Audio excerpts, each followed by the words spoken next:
Chairman ملی town جان محمد بلوچ نے کہا ہے کہ ہمارا کام لوگوں کو بلدیاتی سہولتوں کی فراہمی تو ہے، لیکن فلسطینیوں پر اسرائیل کی جو بربریت ہے اس کی سخت الفاظ میں مذمت کرتے ہیں، اور آج کونسل کا اجلاس بھی اس کی بھرپور مذمت کرتا ہے۔ چیئرمین ملی ٹاؤن اور کنوینر کونسل جناب جان محمد بلوچ کی زیر صدارت ایک ہنگامی اجلاس کا انعقاد کیا گیا، جس میں فلسطینیوں پر اسرائیل کی بربریت کی سخت الفاظ میں مذمت کرتے ہوئے شہداء کے درجات کی بلندی کے لیے دعا کی گئی۔ کونسل اجلاس میں وائس چیئرمین سید مزمل شاہ، میونسپل کمشنر آغا سمیر خان درانی، ممبران کونسل اور محکمہ جاتی افسران بھی شریک تھے۔ اجلاس میں اراکین کونسل سے عالمی بینک کے ماتحت ادارے کلک کے تحت ٹاؤن میونسپل کارپوریشن ولیر کی 10 یونین کونسل میں ترقیاتی کاموں کے جال بچھانے کے لیے منصوبے کی منظوری کے لیے رائے لی گئی۔ اراکین کونسل نے اتفاق رائے سے منصوبوں کو منظور کر لیا۔ اجلاس سے چیئرمین ملی ٹاؤن جان محمد بلوچ نے خطاب کرتے ہوئے کہا کہ ہماری تمام تر توجہ ممکنہ دستیاب وسائل کو بروقار لاتے ہوئے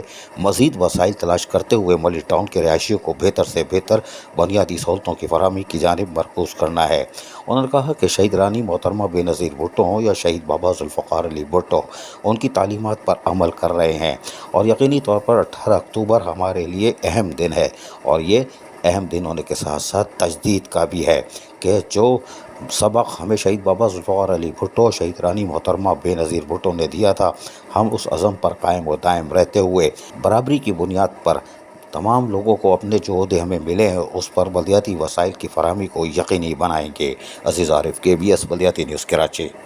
ایسی ہی خوبصورت ویڈیوز فیوچر میں حاصل کرنے کے لیے ریڈ بٹن پر کلک کر کے اور بیل آئیکن کو پریس کر کے ہم سب کے سبسکرائبر بننا مت بھولیے۔